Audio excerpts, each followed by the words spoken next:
Hey guys, Jared here, and this is the first video in my coverage of E3 2015.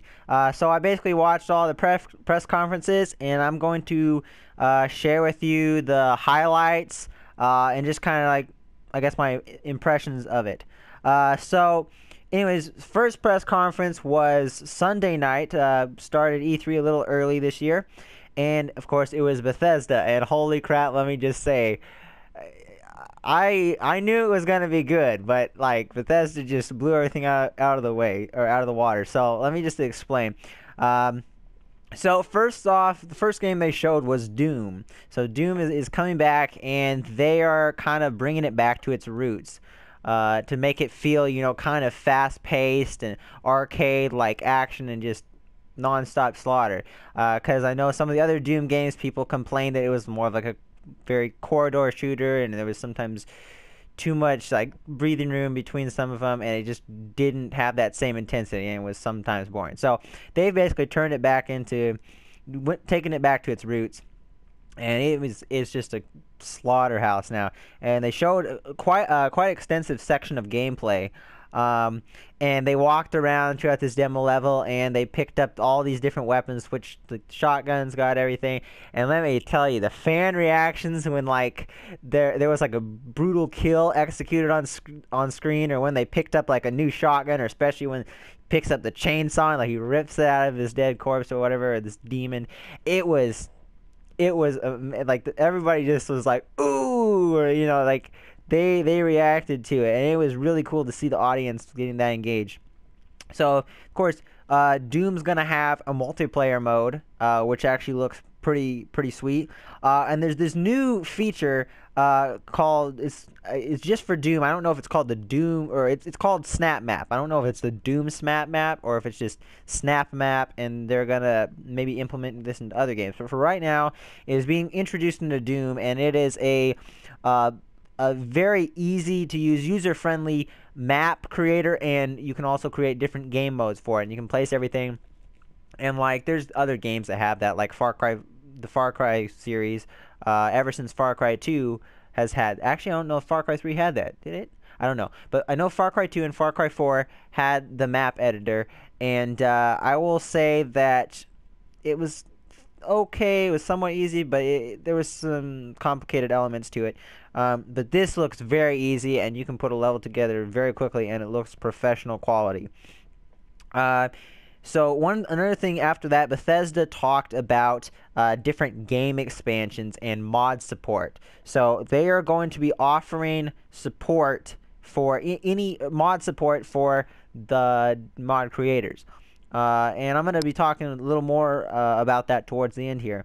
But anyways, you can go to the Bethesda.net, and it has all that cool stuff there. You can go check it out.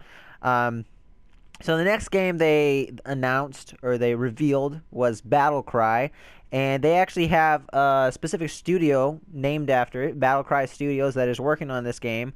And it kind of has, I want to say maybe like not paper mache art style, but I don't know what the best way to describe it is, but or maybe like a pastel art style. It's got a fairly unique art style. I mean, I've seen some other games like it, but it's very unique. And I've never seen anything like that in an actual AAA title.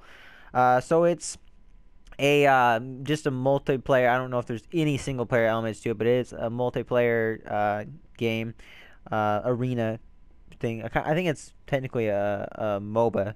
But anyways, and there's a global beta sign up that you can go sign up for right now if you're interested. So go check that out. I gotta say, out of um, everything that they showed, Battle Cry was probably the least interesting, or of all the things they showed. But it still was a very solid game. It's a nice concept, and seems like there were quite a few fans of it out there. So then they revealed Dishonored 2. So Arcane Studios is back again, and in Dishonored 2, there is two protagonists, which is not really evident from the trailer. And the trailer, by the way, looked pretty good. But you still play as Corvo, but you also play as Emily Caldwell. Is it Caldwell or Caldwell? I should have looked it up before I did this, but you play as her. If you played the first game, you know she was just a little girl in the first game, but now she is actually a playable character in Dishonored 2. So this is sometime later. It seemed like they said, like, I think it's obviously she's more grown up. She's in her 20s. So and she's got a little bit some different abilities than Corvo does, and some this is one thing. It's like basically acts as a zip line, but it almost is like this symbiotic, like, maybe not tentacle or something that comes out of her arm and allows her to like traverse buildings like really quickly. So I definitely think the play styles between Corvo and Emily will be much different.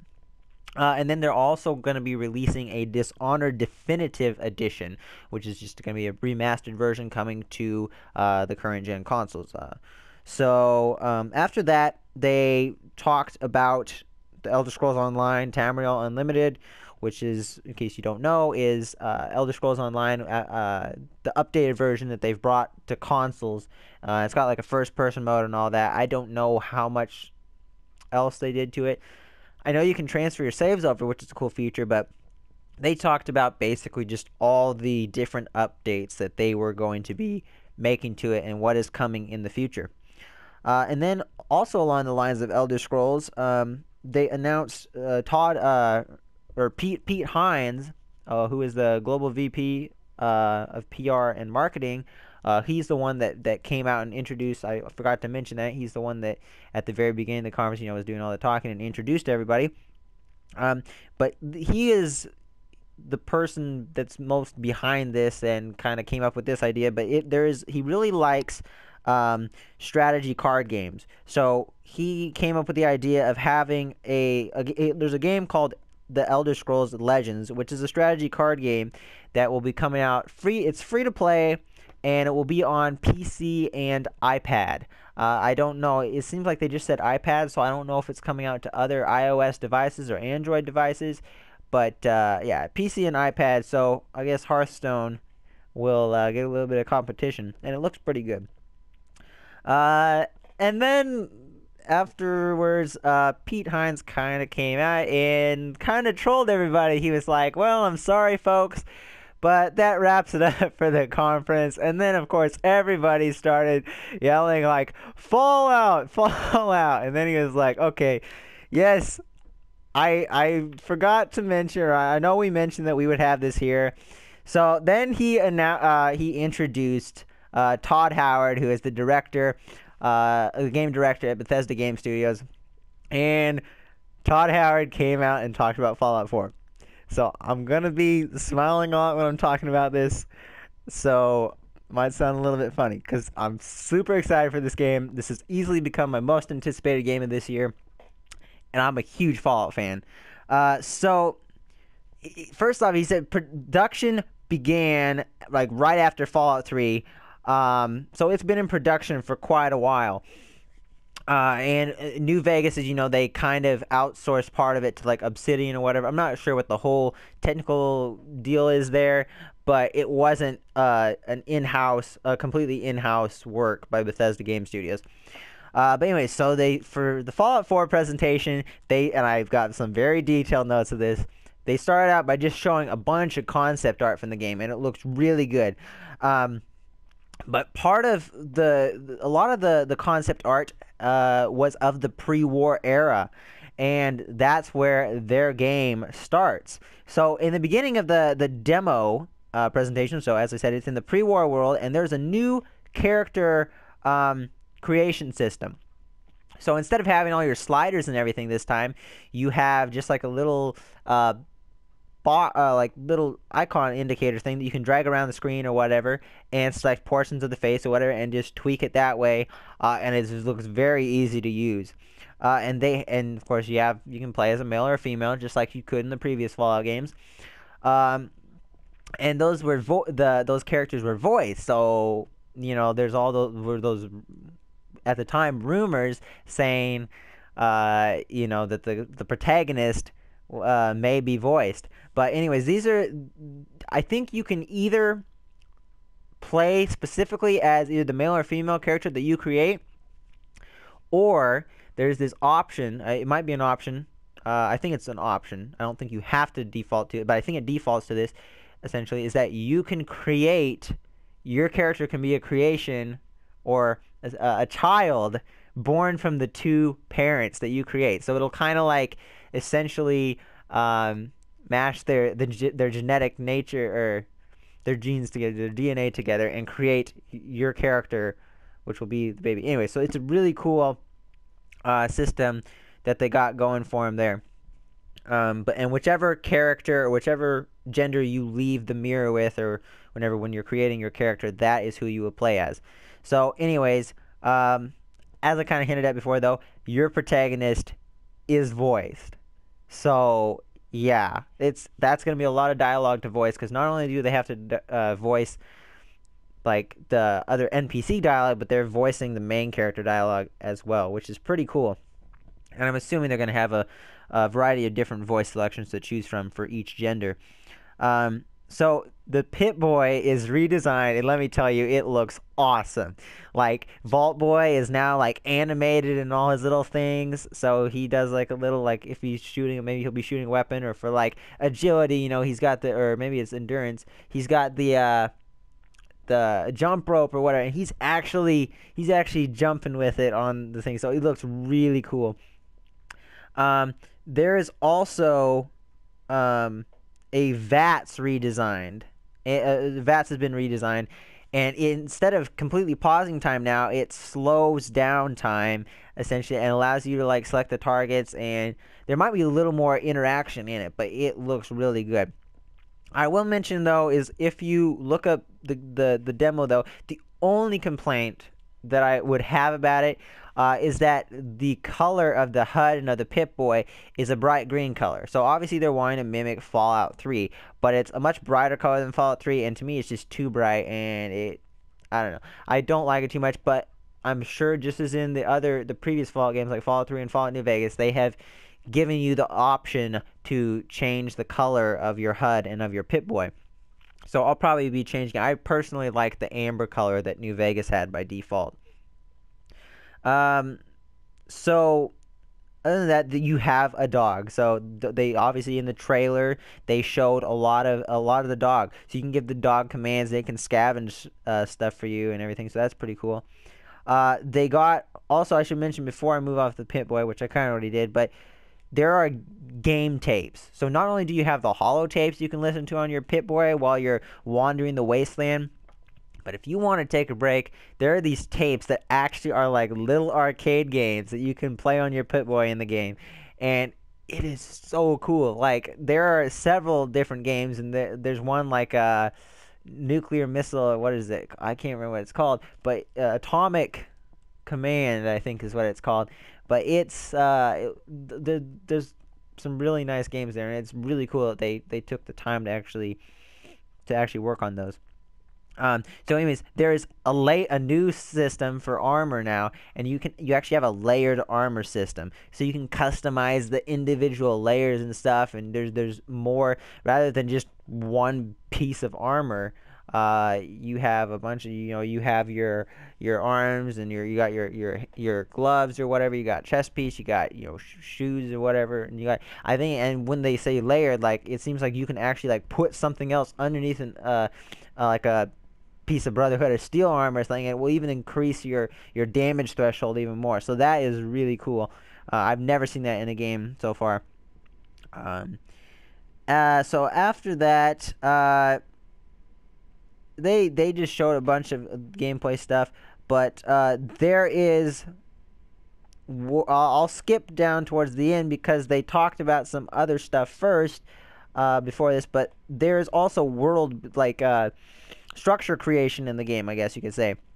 And there's these like different settlements, and there's even seems to be a trade system, because you can, once you have a settlement going, you can have merchants and caravans and something come through your town and trade. So there might be a manageable economic system there. But world building is really easy. You can just enter the editor thing, you can scrap different things in the world for resources, and then build your own settlement from scratch and stuff. And on top of that, the crafting extends to weapons and armor. So yeah, you can customize your own Brotherhood of Steel armor, and the weapon creation is just amazing. So they said there's over 50 base weapons in the game and over 700 modifications. So one example they gave is if you need to make a scope, you can use a variety of things to make that scope. So you need the glass, so you can use like some of a microscope or glasses or just anything that has glass in it, pretty much a bottle or whatever, I think. And then, of course, you're going to need screws. So you can use, like, the screws from the wheels of a toy car or from a globe or something like that. Or you're going to need some metal, too, so you can break down a tin can or a toaster or all these different things. There's a variety of things you can do. So you just, all the junk items that would have been useless pretty much in previous games, every single item has a use in crafting now. So that's absolutely amazing. I gotta say, this is probably one of the best announcements ever. So on top of that, there is the Pip-Boy edition for pre-ordering the game, and they made an actual Pip-Boy. So it's this, what it is it turns your phone into a Pip-Boy. It's this enclosure that goes around your phone, straps around your wrist and everything, and there is even an app on the phone for the Pip-Boy, so you can manage your stats and everything. And it's all the in-game stuff, and you can manage your inventory, look at your quests, look at your stats, all that stuff. And hopefully you can even play those game tapes on your phone. That would be really great. So that is a really neat feature. And Todd Howard even said that, second screen things for games are normally like just a gimmick, but he says this is like the best fucking gimmick he's ever seen. And I am very inclined to agree with him. It looks absolutely amazing. And let me tell you, I tried to get my hands on one of these editions. I actually got down there before GameStop had it in their system. And then I came back, like, not even, like, maybe 16, 18 hours later. Or maybe been only 12 hours later. Anyways, they were all sold out. And I am so pissed that I did not get myself one of them. But anyways, moving on from that. So, there's also an entirely new game, an entirely new Fallout game that they've been working on. And it's a mobile game, and it's called Fallout Shelter. If you guys haven't already checked it out, you really should. It is already out. It is on the App Store right now. It's essentially the best game to compare it to is This War of Mine. So it's basically got that 2D look at your base. It's like This War of Mine or like XCOM, and then you can you manage your vault. You gather resources. You keep your vault dwellers happy. You can send them out into the wasteland to scavenge for food or for just about anything, just any sort of resources you need. So, and the game does not require any internet except for the initial download, and there is nothing trapped behind paywalls. So this is amazing. I already spent a little bit of time with it. It was running like crap on my phone because my phone is kind of outdated, but I gotta say, it's only 190 megabytes. I would strongly encourage you to go download it. It is absolutely amazing, and you can play that, as I said, right now before the game even comes out. And the best thing is Fallout 4 is releasing this year on November 10th. So I can't wait. This is amazing. My holiday is going to be overtaken by Fallout.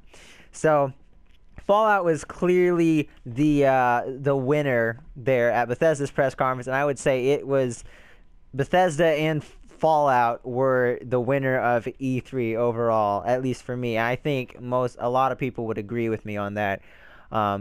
Even if they're not Fallout fans, because it was just amazing. Bethesda blew it away. And they set the bar super high, and I would just say right now, even though I haven't covered or I haven't reported on the other conferences so far, Bethesda just put all of them to shame. Like, there is no touching Bethesda.